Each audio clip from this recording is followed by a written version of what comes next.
Seigneur notre Dieu, nous voulons te dire merci. Merci parce que Seigneur, c'est toi qui nous as fait rentrer dans ce mois de septembre. Merci parce que c'est toi qui combats pour nous, c'est toi qui gagne la bataille pour nous. Et nous sommes là encore ce soir dans ta présence. Et nous voulons nous abandonner entre tes mains. Parle à nos cœurs ce soir, enseigne-nous, instruis-nous, conseille-nous. Et montre-nous la voie à suivre. Parce que Seigneur, tu es notre Dieu et nous t'appartenons. Et que ton nom seul soit glorifié, Père, au nom de Jésus. Nous avons prié. Amen. Voilà donc, comment nous pouvons mieux utiliser l'épée de l'esprit? On parle de l'épée de l'esprit. Mais il faut savoir utiliser cette épée-là.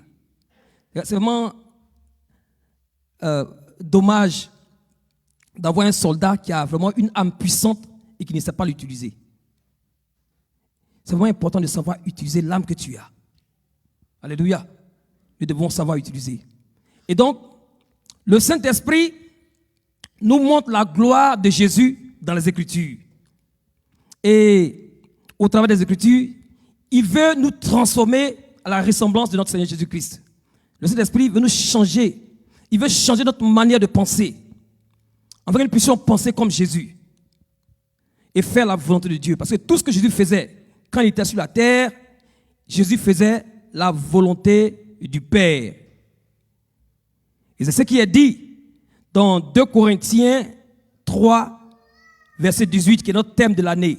Il est dit, nous tous qui le visage découvert, contemplons comme dans un miroir la gloire du Seigneur. Nous sommes transformés en la même image, de gloire en gloire, comme par le Saint-Esprit. Donc on voit ici qu'en tant qu'enfant de Dieu, en tant qu'Église, il y a eu une transformation lorsque nous avons les regards dans la parole du Seigneur. Il a dit nous sommes transformés à la même image, de gloire en gloire, de victoire en victoire, comme par le Seigneur. Et c'est pourquoi il est vraiment important pour l'enfant de Dieu de demeurer dans la parole de Dieu. Dans Romains 12, verset 1 à 2, il est dit, et c'est Paul ici qui parle, il parle à l'Église, il parle aux chrétiens, il les exhorte, il dit, je vous exhorte donc, frères, par la compassion de Dieu, à offrir vos corps comme un sacrifice vivant, saint, agréable à Dieu, ce qui sera de votre part un culte raisonnable. Ne vous conformez pas au siècle présent, mais soyez transformés par le renouvellement de l'intelligence afin que vous discerniez quelle est la volonté de Dieu, ce qui est bon, agréable et parfait. Il est important pour nous, en tant qu'enfants d'église, enfants de Dieu, en tant qu'église, de voir que le Seigneur veut utiliser quoi ici? Il veut utiliser quoi non, ici, les frères bien-aimés? Qu'est-ce que Dieu veut utiliser? Qu'est-ce que Dieu veut utiliser? À partir du verset 1. Dieu veut utiliser notre corps. Il dit quoi? Je vous exhorte donc, frères, par la compassion de Dieu, par l'amour de Dieu, pour ce que Dieu a fait pour vous. De faire quoi? Offrir notre corps. Dieu nous appelle à lui offrir notre corps. Quand tu offres ton corps à quelqu'un, ça ne t'appartient plus. Dieu nous appelle à lui offrir notre corps.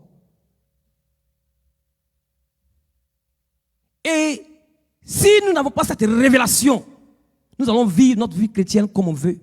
Mais ici, c'est un commandement. Il dit, je vous exhorte, frères, par la compassion de Dieu, à offrir votre corps comme un sacrifice qui est vivant, qui est saint, qui est agréable à Dieu. Parce qu'il y a des sacrifices qui ne sont pas agréables à Dieu. Mais il dit, nous devons offrir notre corps. Parce que nous avons été rachetés. Ce corps que nous avons là, ce que nous portons les vestes et tout, hein, on se coiffe, on se brosse les dents, ça appartient maintenant à Jésus. C'est pourquoi tu ne peux pas faire ce que tu veux avec ton corps. Tu ne peux pas mettre ce que tu veux dans ce corps. Parce que ça appartient à qui? Ça appartient au Seigneur. Il dit, offrez vos corps comme un sacrifice vivant. Pas un sacrifice mort, mais un sacrifice qui est vivant. Qui est quoi? Qui est saint. C'est-à-dire qui est mis à part. Et qui est agréable à Dieu. C'est-à-dire, ça lui donne, c'est comme une odeur, un parfum de bonne odeur. C'est agréable. C'est vraiment quand tu vas quelque part que ça sent, tu es mal à l'aise. Mais quand ça sent bon, vraiment, tu es content. Dieu veut qu'on lui offre notre corps comme un sacrifice vivant. Et ce n'est pas une option, mes frères et sœurs. C'est un commandement que Dieu donne ici. Nous devons lui offrir nos corps. Et il continue à dire, je vous adore non seulement d'offrir votre corps comme un sacrifice vivant et agréable à Dieu, il dit, ce sera de votre part un culte raisonnable. Vous voyez, le culte de Dieu, ce n'est pas le fait de venir ce dimanche à l'église. On est bien habillé, tout ça, c'est bien. Mais le culte qui est agréable à Dieu, quand on lui offre notre corps, quand tu offres ton corps à Dieu, comme un sacrifice qui est vivant, quand tu offres ton corps à Dieu, comme un sacrifice qui est saint, quand tu offres ton corps à Dieu, comme un sacrifice qui lui est agréable, cela fait de toi le culte que Dieu recherche, le culte qui est agréable à Dieu. Le culte que Dieu recherche, c'est quand on lui offre notre corps. Ce n'est pas le fait de venir chanter ici. Oh, tu es puissant, c'est vrai, il est puissant. Mais ça ne s'arrête pas là, à la bouche, dans le comportement. Le corps ne t'appartient pas, parce que tu as été racheté à un grand prix. Jésus est allé à la croix de Golgotha pour mourir pour ce corps. Parce qu'il veut que ce corps-là passe un jour l'éternité avec lui. Donc ton corps ne t'appartient pas. Dis à ton frère, à ton voisin, ton corps là, ça ne t'appartient pas. Faut pas faire ce que tu veux avec.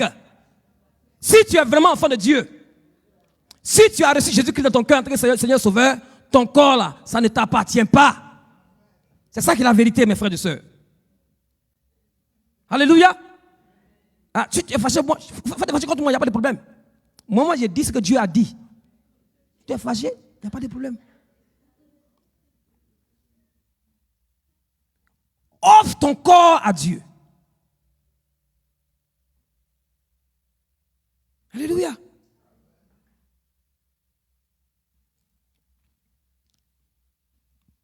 Il dit, ne vous conformez pas à ce siècle présent. Ne vous conformez pas.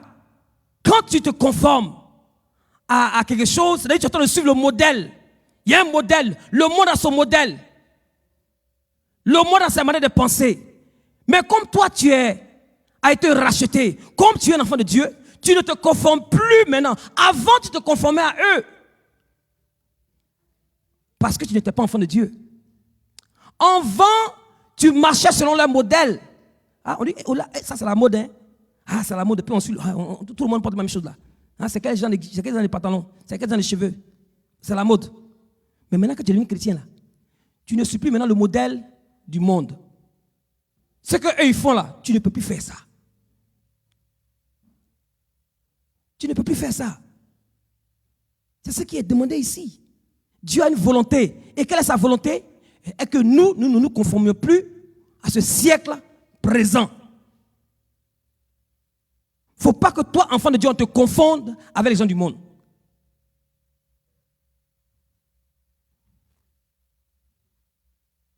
Il ne faut pas être pareil comme les gens du monde. Parce que tu as été racheté. Parce que tu ne t'appartiens plus à toi-même. À supposer que quelqu'un qui était malade et maintenant il est guéri.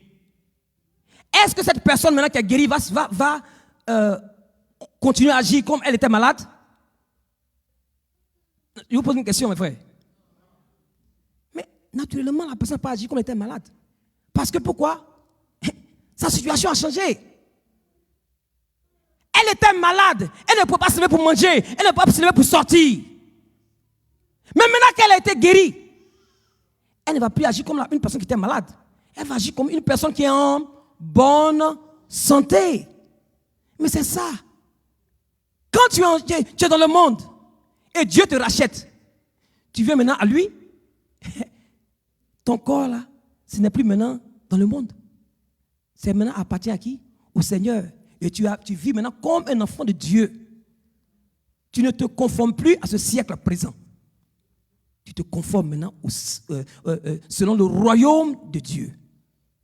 Alléluia. Il dit, mais soyez transformés par le renouvellement de l'intelligence afin que vous discerniez quelle est la volonté de Dieu, ce qui est bon, agréable et parfait. Il y a besoin d'une transformation de notre intelligence. C'est-à-dire nos pensées. Quand tu es dans le monde, tu pensais autrement. Maintenant que tu es en Jésus, maintenant, tu ne penses plus comme avant. Tes pensées sont différentes. Tu penses différemment maintenant. Et le Saint-Esprit, là, il transforme tes pensées, il transforme ton intelligence, afin que tu puisses discerner la volonté de Dieu. Quelle est la volonté de Dieu? Nous devons toujours discerner la volonté de Dieu pour nos familles, pour nos enfants. Nous devons toujours discerner la volonté de Dieu pour notre vie. Il est vraiment important parce que nous ne nous appartenons plus, parce que notre corps ne nous appartient plus. Notre corps appartient au Seigneur. Tout ce que nous avons maintenant appartient au Seigneur. Tout ce qui va sortir de notre corps appartient au Seigneur. C'est-à-dire nos enfants appartiennent maintenant au Seigneur. Et c'est pourquoi notre intelligence a besoin d'être renouvelée. Pour que nous puissions discerner quelle est la volonté de Dieu. L'enfant de Dieu qui marche sans discernement, c'est un enfant de Dieu vraiment il ne connaît pas son identité. Quand tu es un enfant de Dieu, tu dois marcher avec discernement. C'est-à-dire, discerner, est-ce que ça là c'est bon? Est-ce que ça là c'est mauvais? Tu discernes le bien du mal.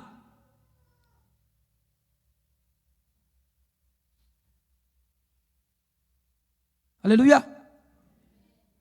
Nous avons besoin de discerner.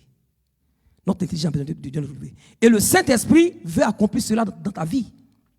Le Saint-Esprit veut accomplir cela dans la vie de tes enfants. Il veut accomplir cela dans la vie de l'Église. Non seulement dans ce mois de septembre, mais mes frères, pour le reste de nos vies, le Saint-Esprit veut accomplir, mes frères et sœurs, cette transformation-là dans nos vies. Et c'est pourquoi nous avons besoin, mes frères et sœurs, de coopérer avec le Saint-Esprit. Tu es un enfant de Dieu, tu dois coopérer avec le Saint-Esprit. Il ne faut pas faire ce que toi tu veux. Il ne faut pas suivre les gens de ce monde.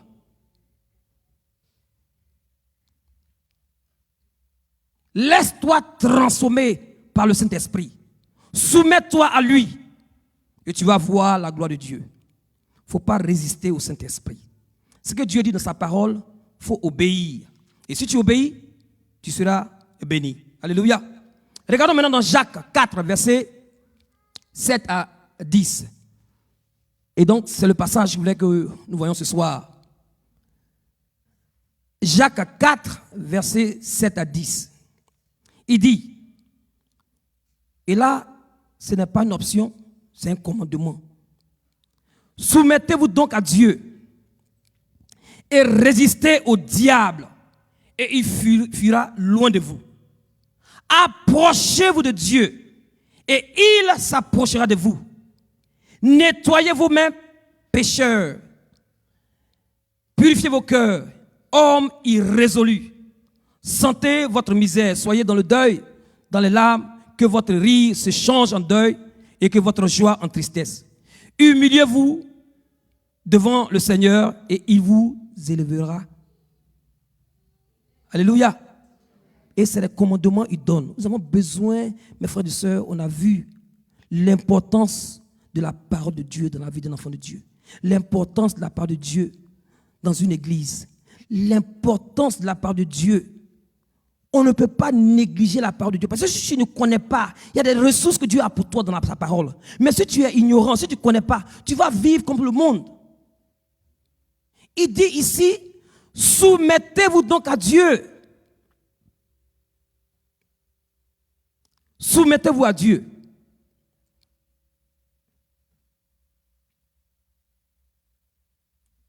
Soumettez-vous à Dieu. Et c'est vraiment important, mes frères, de se soumettre au Seigneur. Quand tu es un enfant de Dieu, se soumettre, ça veut dire que c'est vraiment t'abandonner totalement aux mains du Seigneur. Il ne faut pas résister au Seigneur. Celui qui ne se soumet pas, c'est quelqu'un qui résiste au Seigneur. Quand Dieu parle, il dit non, Dieu ne connaît pas. Moi, je suis plus intelligent que Dieu. Lorsque la Bible dit que nous sommes dans le monde, mais nous ne sommes pas du monde, le Seigneur nous fait comprendre que oui, nous avons été mis à part. On est dans le monde, mais on n'est pas du monde. C'est vrai, on prend le Uber comme les gens du monde. Mais on n'est pas comme les gens du monde. C'est vrai, on peut porter les mêmes t-shirts, peut-être les t-shirts polo que les gens portent. Mais on n'est pas comme les gens du monde. Nous sommes mis à part pour Dieu. Nous sommes dans le monde, mais nous ne sommes pas du monde. La Bible dit que celui qui se fait ami du monde se fait quoi? Ennemi de Dieu. Tu ne peux pas être ami du monde et puis être ami de Dieu. C'est impossible. Soit tu es ami de Dieu et tu es ennemi du monde. Il n'y a pas d'ennemi dans le sens que de les haïr. C'est-à-dire que tu ne vas pas faire ce qu'eux ils font. Alléluia. Le Seigneur dit, il ne faut pas être ami du monde. C'est-à-dire, il ne faut pas faire comme eux ils font. Et Jacques nous fait savoir que Dieu résiste aux orgueilleux. Quand Dieu parle et tu penses que tu connais plus que Dieu, on te met dans le caractère de celui qui est orgueilleux. Et qu'est-ce que Dieu fait des orgueilleux? Il résiste aux orgueilleux. Mais là, il a une grâce abondante pour ceux qui sont humbles. Une grâce abondante. Celui qui est humble, c'est celui qui se soumet à ce que Dieu dit. Celui qui est humble, il reconnaît qui est en train de lui parler quand il lit la Bible. C'est ça, mes frères. Et Jacques nous fait comprendre que Dieu résiste aux orgueilleux, mais il fait grâce aux humbles. C'est-à-dire que Dieu s'oppose à ceux que leur cœur refuse de se soumettre à ses commandements. Quand tu refuses de te soumettre au commandement de Dieu, Dieu va te résister. Parce que c'est l'orgueil qui te fait résister. Tu t'opposes au commandement du Seigneur. Quand tu t'opposes au commandement du Seigneur, tu es dans la catégorie de ceux qui sont orgueilleux. Mais il donne une grâce abondante. Par Jésus, tous ceux qui ont enseigné Jésus-Christ, Dieu leur donne une grâce, qui se soumettent à lui, Dieu leur donne une grâce abondante. Et c'est ce que Jésus a dit dans la parabole de Luc 18. Regardons ensemble, Luc 18. Luc 18, Jésus est en train de parler de certaines personnes qui se persuadant, ou bien qui se disaient qu'ils étaient justes, en faisant aucun cas des autres personnes. Regardez ensemble. Luc 18, verset 10 à 14. C'est Jésus ici qui parle. Il donne cette parabole. Et il dit, 2 hommes montèrent au temple pour prier. L'un était pharisien et l'autre publicain. Le pharisien debout priait ainsi en lui-même. Ô Dieu, je te rends grâce que je ne suis pas comme le reste des hommes qui sont ravisseurs, injustes, adultères, ou même comme ce publicain. Je jeûne 2 fois la semaine. Je donne ma dîme de tous mes revenus. Le publicain, se tenant à distance, n'osait même pas lever les yeux au ciel. Mais il se frappait la poitrine en disant, « Ô Dieu, sois apaisé envers moi, qui suis un pécheur. » Je vous le dis, c'est Jésus maintenant qui parle. Celui-ci descendit dans sa maison justifié plutôt que l'autre. Car quiconque s'élèvera sera... Et celui qui sera abaissé. Quiconque s'élèvera sera abaissé et quiconque se rabaissera sera élevé. Alléluia. Le Seigneur Jésus veut nous faire comprendre que c'est ce publicain-là, celui qui n'osait même pas regarder en haut, qui dit, oh Seigneur, aie pitié de moi. Parce qu'il reconnaît qu'il n'est rien devant le Seigneur. S'il a envie, s'il respire, c'est Dieu qui lui a donné l'air là qu'il respire. Il n'a pas payé, il n'a pas laqué mat pour prendre, il y avait l'air aujourd'hui pour que je respire pour aujourd'hui. C'est Dieu qui donne l'air, la puis respire. Si Dieu prend l'air là, il n'y a pas de respiration. Alléluia. Dieu résiste aux orgueilleux, mais il fait grâce aux humbles. Dieu veut qu'on marche dans l'humilité. Alléluia. Et Dieu donne une grâce abondante à ceux qui marchent dans l'humilité. Ceux qui connaissent vraiment le Seigneur seront humbles. Et ceux qui se connaissent eux-mêmes, ils ne vont pas chercher à être orgueilleux. Parce que quand tu connais le Seigneur, tu sais d'où il t'a ramené. C'est pourquoi je vais te demander, est-ce que c'est vraiment important d'avoir un témoignage?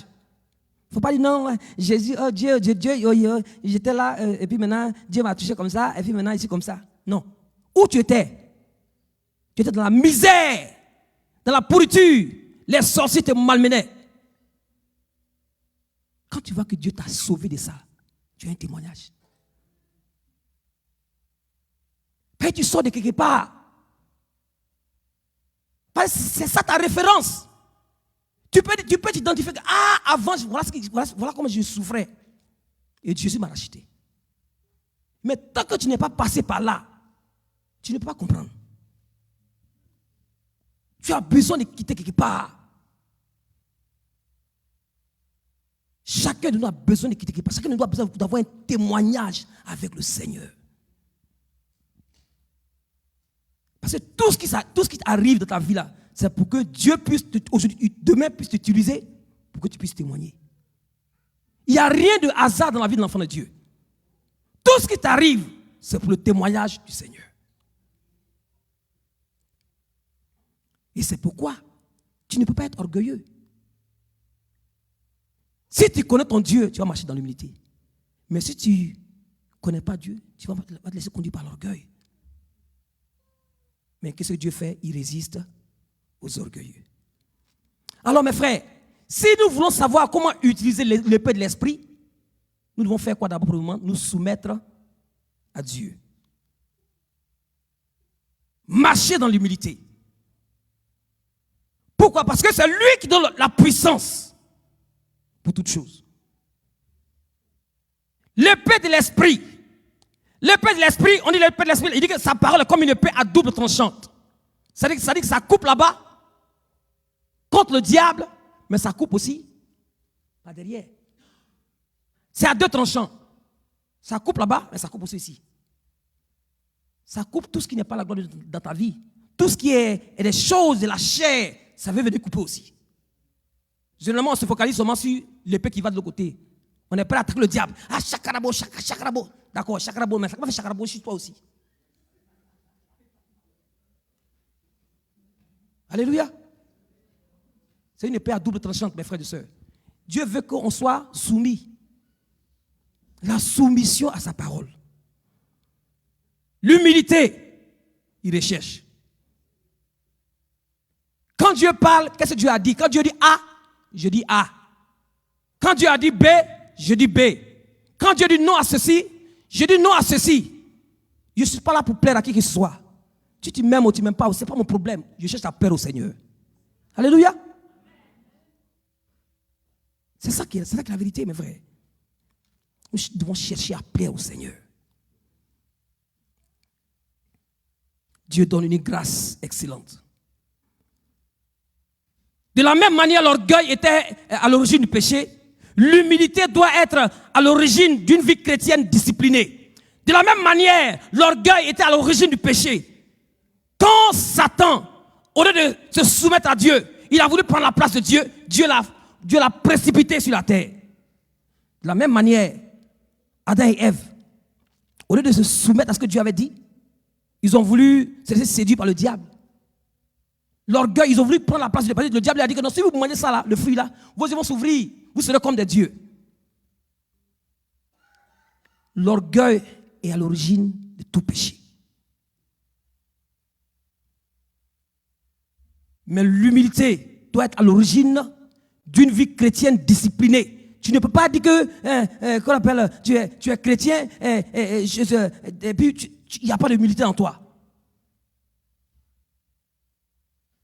L'humilité doit être à l'origine de ce chrétien-là. Parce que ça démontre en lui la discipline. Il montre qu'il est un enfant de Dieu. Il vit selon Dieu. Il se soumet à la parole de Dieu. Il ne se rebelle pas. Il ne résiste pas à ce que le Saint-Esprit est en train de dire. Si nous voulons que nous mieux utiliser l'épée de l'Esprit, nous devons nous soumettre au Seigneur. Et ce n'est pas, Dieu n'est pas en train de négocier avec nous. Il n'est pas dit non, bon, vous savez quoi, bon, soumettez-vous si vous voulez, il n'y a pas de problème. Non, non, non, non. Dans le royaume de Dieu là, c'est Dieu seulement qui règne. Tout le monde est soumis. Tout lui est soumis. On dit tout lui est soumis dans le ciel, hein, dans les cieux, sur la terre. Tout est soumis à Dieu. Donc tu es un enfant de Dieu, il faut te soumettre au Seigneur. Qu'est-ce que Dieu dit de faire? Tu te soumets à ça. Ce n'est pas le raisonnement. Quand tu raisonnes, tu es en train de te rebeller contre la volonté du Seigneur.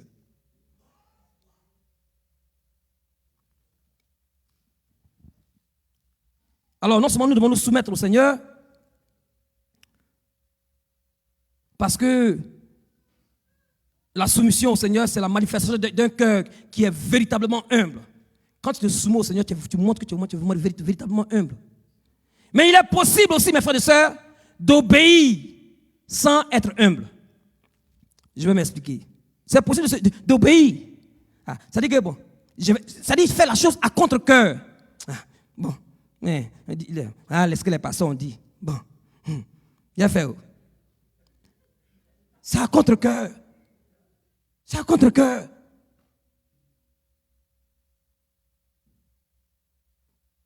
Quand le Seigneur dit de mettre, mais il faut volontairement, avec obéissance, il faut te soumettre, il ne faut pas obéir et dans le compte, tu fais ça à contre-cœur. Mais il faut faire parce que Dieu t'a demandé de faire. C'est ça que Dieu recherche, c'est ça l'humilité. Il ne faut pas obéir à contre-cœur. Parce que Dieu ne peut pas placer dans ça quand tu fais à contre-cœur. Parce qu'il connaît ton cœur déjà. Il connaît ton cœur. Il faut faire volontairement parce que tu aimes Dieu, pour ce qu'il t'a racheté. C'est pourquoi il dit, offrez vos corps comme un sacrifice vivant.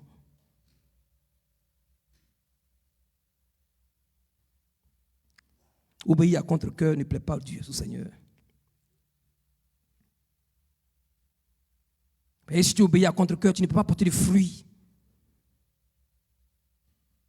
La soumission au Seigneur, c'est la manifestation d'un cœur vraiment qui est véritablement humble. Quand tu te soumets au Seigneur, tu démontres que tu es humble.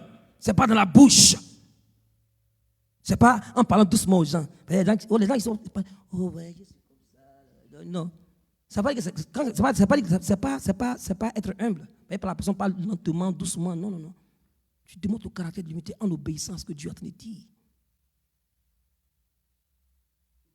Alors, deuxièmement, il dit, non seulement nous devons nous soumettre à Dieu, il dit résister au diable.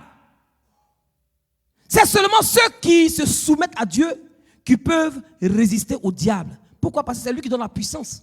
De toi-même, quelle puissance tu as pour te combattre contre le diable? Tu n'as aucune puissance devant le diable. Vous voyez? Dieu demande que nous puissions nous soumettre à lui et enfin de résister au diable. C'est ce qu'il est en train de dire. Résister au diable.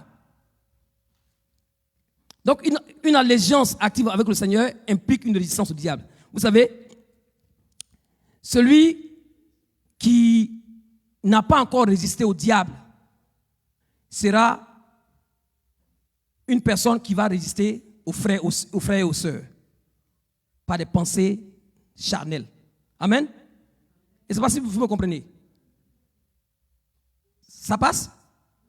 Celui qui n'a pas encore appris à résister au diable, c'est aux frères et aux sœurs, il va résister. Pourquoi? Parce qu'il n'a aucune.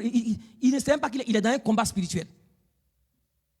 Nous avons besoin de résister au diable. Quand le diable vient avec ses mensonges pour dire que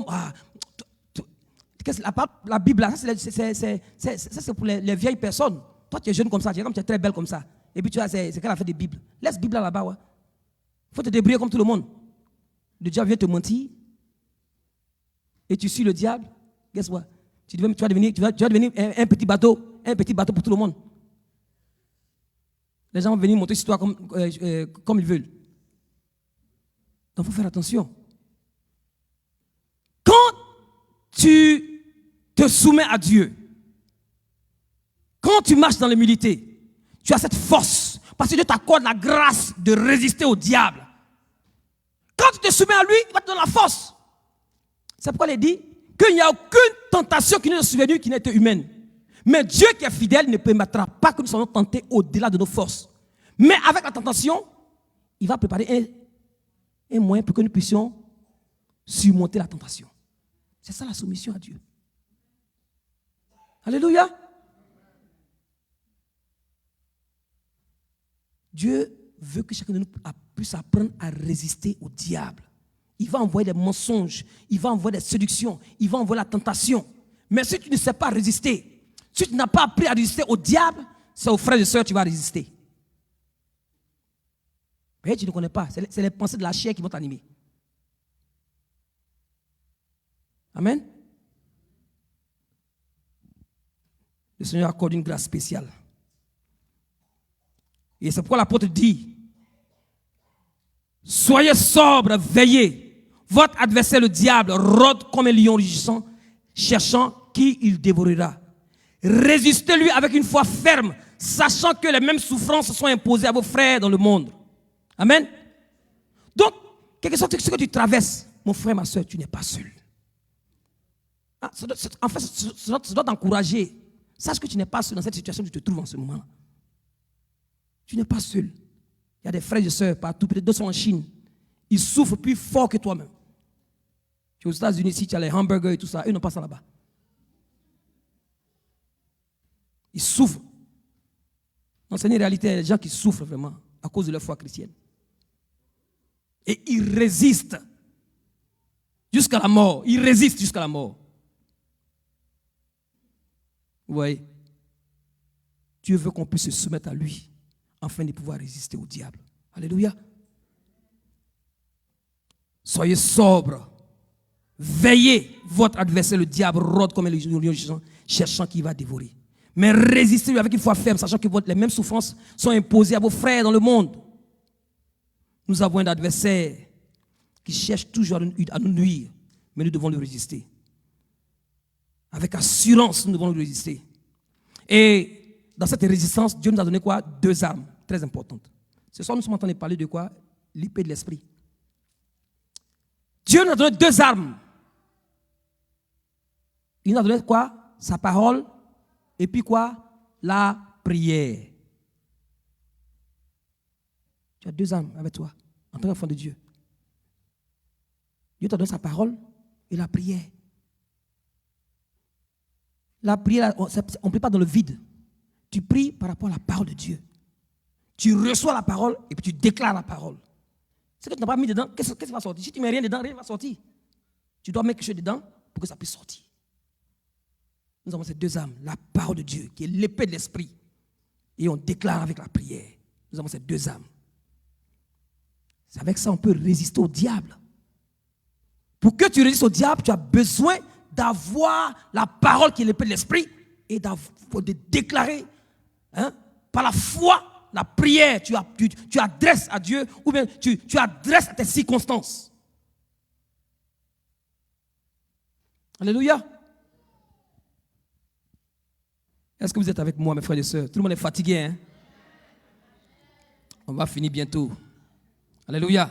Et c'est comme ça que Jésus a pu vaincre le diable. Quand le diable est venu là, est-ce que quand le diable est venu à Jésus, est-ce que Jésus était comme ça? Hey, et toi, tu me connais? Je suis enfant de Dieu, hein? Il faut rester là-bas, hein? Je suis enfant de Dieu.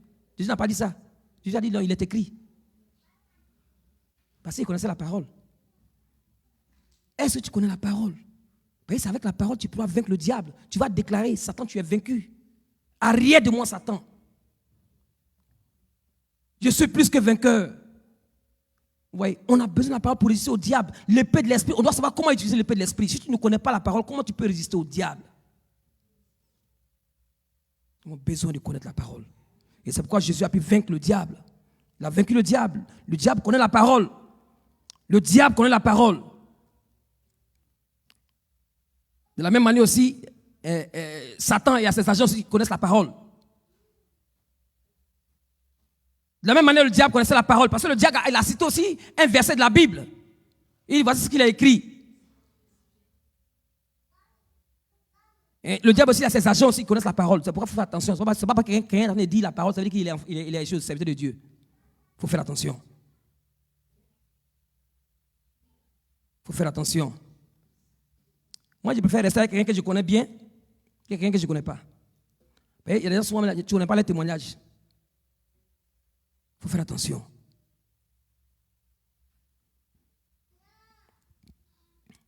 Et Paul est en train de dire dans Éphésiens,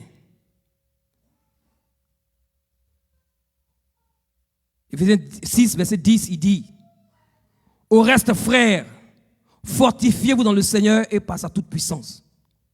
Il dit plutôt, revêtez-vous des armes de Dieu, afin de pouvoir tenir ferme contre les ruses du diable. Alléluia. Donc on voit qu'avec l'épée de l'esprit, nous pouvons combattre l'ennemi. Il dit que car nous ne voulons pas combattre contre la chair et le sang, mais contre les dominations, les autorités, les princes de ce monde des ténèbres, les esprits méchants dans les lieux célestes. C'est pourquoi prenez toutes les armes de Dieu, afin de pouvoir résister dans les mauvais jours, pour tenir ferme, afin de pouvoir tout surmonter. Vous voyez, il y a un combat spirituel quotidien. Chaque jour que tu te lèves, il y a un combat qui t'attend. Tu es soldat. Chaque jour, il y aura une confrontation. Le diable va envoyer des suggestions. Le diable va te combattre. Mais si tu n'as pas l'épée de l'esprit, si tu ne connais pas la parole de Dieu, comment tu pourras déclarer sur ta situation pour vaincre le diable? Dieu nous appelle à résister au diable. Mais d'abord, nous soumettre à lui pour que nous puissions résister au diable. Alors rapidement, il continue à dire, approchez-vous de Dieu pour que nous puissions mieux utiliser l'épée de l'esprit. Nous avons besoin de nous approcher du Seigneur. Il dit, approchez-vous de Dieu. C'est tout dans notre texte de base, dans Jacques chapitre 4. Il dit, approchez-vous de Dieu et il s'approchera de vous. Amen. Approchez-vous de Dieu d'abord. Il est en train de parler vraiment d'une vie d'intimité. Quand tu t'approches de Dieu, c'est dans l'intimité. Nous devons être intimes, une vie d'intimité. Tu ne peux pas être chrétien et tu n'as pas de vie d'intimité. Comment tu peux savoir comment utiliser l'épée de l'esprit? Un enfant de Dieu qui n'a pas d'intimité avec Dieu, il ne peut pas savoir comment utiliser l'épée de l'esprit. C'est bien dit, l'épée de l'esprit, mais comment tu vas utiliser cette épée de l'esprit si tu n'as aucune intimité avec le Seigneur? Généralement, les enfants de Dieu, on est plus focalisé sur les promesses de Dieu que sur les commandements. Il dit quoi? Il dit, approchez-vous de Dieu et lui, il s'approchera de vous. Approchez-vous de Dieu, c'est quoi? C'est le commandement qui est là. Et il s'approchera de vous, c'est la promesse. Donc, il n'y a pas de promesse sans les commandements. Amen. Approchez-vous de Dieu et lui, il s'approchera de vous. Si on ne s'approche pas de lui, il ne peut pas s'approcher de nous. Il faut qu'il y ait une intimité avec le Seigneur. Amen. Gloire à Jésus. Approchons de lui. Dans l'Ancien Testament, c'était les sacrificateurs seuls qui entraient dans la tente d'assignation pour faire les sacrifices. Mais maintenant, parce que Jésus est venu mourir, Jésus est mort, Jésus est allé à la croix, nous avons maintenant accès. Par sa mort, nous avons accès au sentier. C'est pourquoi il a dit, approchez-vous de Dieu avec assurance du trône de la grâce. Tu dois t'approcher de Dieu dans une vie d'intimité avec le Seigneur. Pour que tu puisses savoir comment utiliser l'épée de l'esprit. Nous devons cultiver une intimité, une vie d'intimité avec le Seigneur. Avoir une dévotion personnelle. Et troisièmement, il continue à dire, nettoyez vos mains pécheurs. Pour mieux utiliser l'épée de l'esprit, nous avons besoin, mes frères et sœurs, de vivre une vie de pureté, une vie de sanctification. Tu ne peux pas utiliser l'épée de l'esprit si tu n'es pas dans la sanctification. Imaginez quelqu'un qui vit dans le péché et il va utiliser l'épée de l'esprit. Alléluia. C'est dans la sanctification que tu as une force pour combattre le diable. Dieu nous demande que nous puissions vivre cette vie de sainteté. Nettoyer nos mains pécheurs. Vivre de sanctification. La Bible dit que sans la sanctification, nul ne peut voir Dieu. Tu ne peux pas voir Dieu si tu vis dans le péché. Sans la sanctification, nul ne peut voir Dieu. Et quatrièmement, il dit, purifiez vos cœurs. Nous devons avoir, mes frères, un cœur vraiment qui qui cherchent le Seigneur. Il dit purifiez vos cœurs. C'est-à-dire, il parle vraiment une vie de sanctification.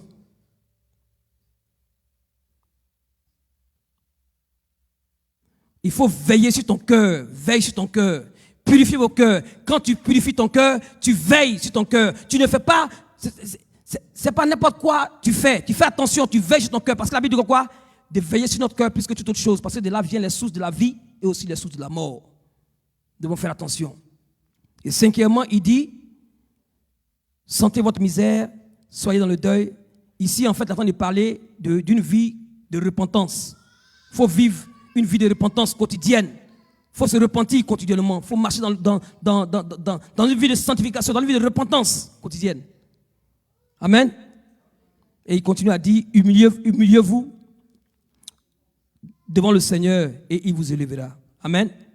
Donc on voit l'importance de la vie d'humilité dans la vie de l'enfant de Dieu. C'est vraiment important. Jacques nous fait comprendre que nous devons savoir que pour mieux utiliser l'épée de l'esprit, nous devons nous soumettre à Dieu, nous devons résister au diable, nous devons cultiver une vie d'intimité en veillant sur notre cœur et avoir une vie de repentance et d'humilité. C'est ainsi que nous pouvons vraiment mieux utiliser l'épée de l'esprit. L'épée de l'esprit est là, mais il y a une manière de savoir comment l'utiliser. Alléluia. Alors c'est pourquoi nous allons te dire ce soir pour prier. Tu vas t'approcher de Dieu ce soir et le remercier pour sa parole. Nous allons le remercier pour sa parole qui est l'épée de l'esprit. Tu vas le remercier parce que Dieu veut que tu puisses savoir utiliser l'épée de l'esprit. Il veut que tu sois un homme, un soldat qui va terrasser l'ennemi, mais aussi qui va se soumettre à lui. Alléluia. Donc on va se lever ensemble, mes frères et sœurs, on va prier et remercier d'abord le Seigneur pour sa grâce sur nos vies. Alléluia. Parce que Dieu accorde une grâce spéciale à ceux qui s'humilient. Il faut comprendre que la vie chrétienne, c'est une bataille constante contre l'ennemi qui est rusé, notre ennemi rusé. Alors, remercions ensemble le Seigneur. Remercie le Seigneur pour sa grâce sur ta vie. Remercie-le pour ce mois de septembre qu'il t'accorde. Remercie-le pour sa grâce dans la vie de tes enfants, dans la vie de ta femme. Remercie-le. Remercie-le pour sa grâce parce qu'il accorde une grâce. Quand tu te humilies à lui, quand tu te soumets à lui, il t'accorde sa grâce. Alors, prions ensemble. Remercie-le pour sa grâce ce soir. Remercie-le pour sa grâce dans ce mois de septembre. Au nom de Jésus-Christ. Père de gloire, nous voulons te remercier encore ce soir pour ta grâce. Te remercier, Père éternel, pour ton amour, pour ta bonté. Nous voulons te dire merci pour ce que, Seigneur, tu as permis que nous puissions rentrer dans ce mois de septembre. Tu nous as gardés, tu nous as soutenus, Père de gloire. Oh, sois célébré, sois élevé, notre Dieu. C'est toi notre force. Oh, comme ta parole nous l'a déclaré ce soir, tu as dit de nous soumettre à toi. Nous avons été rachetés à un grand prix. C'est pourquoi nous devons offrir notre corps comme un sacrifice vivant, saint, agréable et parfait à Dieu. Ce qui sera de notre part un culte raisonnable. Oh Seigneur, nous prions que, Seigneur, nous puissions toujours nous soumettre à ta volonté, soumettre à ta parole, afin de pouvoir résister au diable. Et donne à chacun de nous de pouvoir, Seigneur notre Dieu, marcher dans une vie de sanctification dans ce mois de septembre. Éternel, nous prions que Seigneur, tu puisses combattre nos combats. Seigneur, Éternel, donne-nous la force de pouvoir résister au diable par la foi. Parce que, Seigneur, nous avons été rachetés et nous t'appartenons. Nous prions que, Seigneur, tu donnes, Seigneur Dieu Père, par ton esprit, Seigneur Dieu, la force de pouvoir combattre avec l'épée de l'esprit et de vaincre l'ennemi. Oh, béni sois-tu encore pour ta grâce. Bénis ton peuple, Seigneur, que ton règne vienne et que seule ta volonté se fasse dans nos vies. Dans le nom de Jésus, nous avons prié. Amen. Amen. On va prier. Nous avons quelques sujets à prier, quelques sujets. Donc on va lire, on va prier, rester debout toujours. Il est dit, si j'aiguise l'éclair de mon épée, ça c'est dans Deutéronome 32, verset 40, et si ma main saisit la justice, je me vengerai de mes adversaires et je punirai ceux qui me haïssent. Donc tu vas prier, tu vas dire, Seigneur, aiguise ton épée et venge-moi contre tous mes ennemis au nom de Jésus-Christ. Dans ce mois de septembre, prie que le Seigneur aiguise son épée et qu'il te venge de tous tes ennemis au nom de Jésus dans ce mois de septembre. Élevons la voix, prions ensemble, combattons au nom de Jésus-Christ. Oh Seigneur, aiguise ton épée, Seigneur Dieu, aiguise ton épée, notre Dieu, et combat, Seigneur Dieu, tous mes ennemis dans ce mois de septembre, tout ce que l'ennemi a programmé. Seigneur, contre, Seigneur, ma vie, contre la vie de mes enfants, contre la vie de ton église. Seigneur, aiguise ton épée et combat mes ennemis, mes ennemis visibles ou invisibles. Combat-les, Seigneur Dieu. Combat-les, Seigneur, et lève-toi et combat mes ennemis. Combat ceux qui en veulent à ma vie. Combat ceux qui en veulent à la vie de mes enfants. Combat ceux qui en veulent à mon ministère. Combat-les, Seigneur Dieu, au nom de Jésus-Christ. Que ce soit ici, Seigneur, aux États-Unis, au Cameroun, en Côte d'Ivoire, en Centrafrique, partout où ils se trouvent. Seigneur, combat, Seigneur Dieu, aiguise ton épée, et combat mes ennemis, Seigneur, au nom de Jésus-Christ. Oh, merci. Oh, combat les ennemis de la grande moisson, Seigneur. Au nom de Jésus, nous avons prié. Amen. Tu dois prier parce que tu as l'épée de l'esprit maintenant. Tu as entendu la parole. Tu vas prier. Il est dit dans Ézéchiel 21, verset 8. Tu diras au pays d'Israël, ainsi parle l'Éternel. Voici, j'en veux en toi. Je tirerai mon épée de son fourreau et j'exterminerai du milieu de toi le juste et le méchant. Tu vas prier. Tu vas dire, Père, que ta colère ne s'abatte pas sur moi. Au nom de Jésus-Christ. Tu vas dire que Seigneur, que ta colère ne s'abatte pas sur moi. Parce que je me soumets à toi. Que ta colère ne s'abatte pas sur moi. Que ta colère ne s'abatte pas sur ma famille, mes enfants. Au nom de Jésus-Christ. Dans ce mois de septembre. Alors déclare ce soir. Déclare ce soir. Seigneur, que ta colère ne s'abatte pas sur moi. Au nom de Jésus, Seigneur, que ta colère ne s'abatte pas sur ton église, la grande moisson. Parce que nous appartenons, nous sommes ton église. Tu as dit, tu vas bâtir ton église. Que ta colère ne s'abatte pas, Seigneur Dieu, sur nos frères et sœurs. Que ta colère, dans ce mois de septembre, ne s'abatte pas, Seigneur, sur ton église, la grande moisson. Oh, sur la vie de nos frères et sœurs. Que ta colère ne s'abatte pas sur nos vies, Seigneur, au nom de Jésus-Christ. Mais épargne-nous, notre Dieu, dans ta colère. Seigneur, épargne-nous, notre Dieu, dans ta compassion. Épargne ton peuple, la grande moisson. Épargne notre vie, Seigneur Dieu, dans le nom de Jésus-Christ. Oh, merci, Seigneur. Au nom de Jésus, nous avons prié. Amen. Alléluia. C'est des prières courtes, mais vraiment puissantes. Alléluia. Ézéchiel 34, verset 6, il est dit, l'épée de l'Éternel est pleine de sang, couvert de graisse, du sang des agneaux, des boucs, de la graisse des reins des béliers, car il y a des victimes de l'Éternel à Botsra et un grand carnage dans le pays des dons. Tu vas prier, Seigneur, que ton sang se répande sur tous ceux qui combattent ton église. Alléluia. Vous savez, l'église aussi a des adversaires. C'est vraiment bizarre, mais l'église a des adversaires. C'est-à-dire que je parle de l'église, ce sont des églises universelles. L'église a des adversaires. Il y a des gens qui combattent l'église chaque jour. Ils sont en train de former des plans, des projets contre l'église. Alors tu vas prier que le sang de Jésus-Christ se répande sur tous, que le sang de Jésus se répande sur tous ceux qui combattent son église. Au nom de Jésus, élevons la voix. Alléluia. Seigneur, que ton sang se répande, Seigneur, sur tous ceux qui combattent ton église. Oh, Seigneur, c'est toi seul qui peux, Seigneur Dieu, les toucher. C'est toi seul qui peux, Seigneur Dieu, éternel, les mettre dans la défaite, Seigneur Dieu. Seigneur, nous prions, Père de gloire, au nom de Jésus-Christ. Que ton sang, Seigneur, se répande sur tous ceux qui combattent ton église, la grande moisson ici, Seigneur. Oh, Seigneur, au nom de Jésus-Christ. Seigneur, que ton sang se répande sur eux, notre Dieu. Au nom de Jésus-Christ. Oh, nous te bénissons. Nous te bénissons. Parce que tu bâtis ton église, tu préserves ton église. Les portes des séjours de mort ne vont pas prévaloir contre ton église, notre Dieu. Répands ton sang sur tous ceux qui combattent ton église, la grande moisson. Dans le nom de Jésus-Christ. Oh, nous te bénissons, Père. Au nom de Jésus, nous avons prié. Amen. Alors tu vas dire, ô Éternel, sois notre force dans la détresse et sauve-nous de toute œuvre du diable. Tu vas dire, Seigneur, sauve-nous dans la détresse. Seigneur, secours-nous dans la détresse et sauve-nous de toute œuvre des sorciers, des enchanteurs, des devins. Tu vas prier pour ta famille, tu vas prier pour tes enfants. Alors prions ensemble, bien-aimés, et déclare ce soir, Seigneur, sauve, Seigneur, secours-nous, Seigneur, secours mes enfants, secours ma famille, secours ton église et sauve-nous des œuvres des ténèbres, des œuvres des sorciers. Parce que nous utilisons la parole de l'Esprit. Déclare ce soir, ouvre la bouche et déclare. Déclare au nom de Jésus-Christ. Seigneur, secours-nous, Seigneur Dieu Père, et sauve-nous des œuvres des ténèbres dans ce mois de septembre. Sauve ton église, sauve nos familles, sauve nos enfants et délivre-nous des œuvres des ténèbres. Secours ton église, secours nos familles, secours chaque famille de la grande moisson. Tout ce que l'ennemi a programmé dans ce mois de septembre contre nos vies soit voué à l'échec au nom de Jésus-Christ. Et sauve-nous notre Dieu. Secours ton église, Seigneur Dieu. Oh, béni sois-tu, Seigneur, pour ta grâce. Sois béni, Père. Au nom de Jésus, nous avons prié. Amen. Tu vas prier que tous les fléaux, que tous les fléaux du Seigneur dévorent tes ennemis. Au nom de Jésus-Christ. Que les fléaux du Seigneur dévorent tes ennemis, qui sont visibles ou invisibles. Alors prions ensemble. Déclare ce soir au nom de Jésus-Christ. Nous sommes en prière. Seigneur, nous prions, Père de gloire. Oh Seigneur, que ton fléau dévore tous nos ennemis visibles ou invisibles. Seigneur, au nom de Jésus-Christ, que le fléau de l'Éternel, la puissance de Dieu, combatte maintenant, dans ce mois de septembre, tous nos ennemis, au nom de Jésus-Christ. Oh, béni sois-tu, Seigneur, pour ta grâce. Nous te bénissons.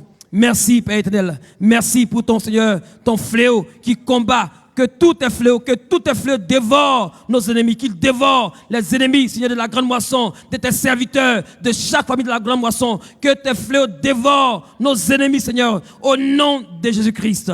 Oh, nous te bénissons. Alléluia. Amen. Alors tu vas dire merci au Seigneur pour sa grâce qui t'accorde pour avoir la victoire dans ce mois. Tu vas le remercier parce qu'il est le roi de gloire. Tu vas demander qu'il règne dans ce mois de septembre, qu'il règne dans la vie de ta femme, qu'il règne dans ton foyer, qu'il règne dans la vie de tes enfants. Alors bénissons ensemble le Seigneur et déclare que le règne de Dieu, le roi de gloire, règne dans ce mois de septembre au nom de Jésus. Élevons la voix au nom de Jésus. Oh Seigneur notre Dieu, que tu puisses régner dans ce mois de Seigneur. Fais ton entrée, roi de gloire. Fais ton entrée, roi de gloire. Règne dans la vie de ton peuple. Règne dans chaque culte que de la voix. Règne, Seigneur, sur la vie de ton peuple, notre Dieu. Au nom de Jésus-Christ, accorde ta grâce spéciale. Accorde ta grâce spéciale dans ce mois de septembre. Accorde ta grâce spéciale à ton peuple, notre Dieu. Oh Seigneur, règne. Et que tout ce qui est résistance, Seigneur, de ma vie, se plie maintenant. Au nom de Jésus-Christ, règne dans la vie de mes enfants. Règne dans mon foyer. Règne, Père de gloire. Oh Seigneur, dans ma vie, de chaque jour, dans mes pensées, dans mon cœur. Règne, Seigneur Dieu. Au nom de Jésus-Christ. Règne dans chaque situation de ma vie, Seigneur Dieu. Règne dans ce mois de septembre, notre Dieu. Prends le contrôle. Nous voulons ton règne. Nous voulons ton règne dans nos cœurs. Nous voulons ton règne dans nos vies. Nous voulons ton règne dans la grande moisson. Au nom de Jésus-Christ. Oh, béni sois-tu, Père. Que toute la gloire te revienne, Père. Au nom de Jésus, nous avons prié. Amen. Alors, tu vas prier maintenant pour remercier le Seigneur pour ces sujets de prière. Le remercier pour ce qu'il t'a exaucé. Remercie-le maintenant. Remercie-le. Au nom de Jésus. Seigneur, nous voulons te dire merci pour tous ces sujets de prière qui sont montés vers toi. Seigneur, tu nous as exaucés. Merci parce que tu es le Dieu bon. Tu connais ce qui est bon pour nous, notre Dieu. Seigneur, merci pour ton église, pour mes frères et sœurs. Merci pour tes serviteurs. Merci pour ta grâce abondante dans nos vies. Oh Seigneur, conduis-nous à marcher dans l'humilité. Conduis-nous à marcher, Seigneur, selon ta parole. Conduis-nous à ne pas nous conformer à ce siècle présent. Conduis-nous à offrir nos corps comme un sacrifice vivant, saint, agréable et parfait. Conduis ton peuple dans ta volonté et garde nos familles dans ta volonté. Nous te remercions encore pour ta grâce. Nous te remercions encore pour ton amour. Nous te remercions encore pour ce jour que tu nous accordes, Seigneur, dans ce mois de septembre. Oh, sois béni, Père éternel, pour tous tes bienfaits. Reçois l'adoration, Papa. Au nom de Jésus, nous avons prié. Amen. Amen, amen. Est-ce qu'on peut acclamer Jésus de Nazareth? Acclamons le Seigneur. Alléluia.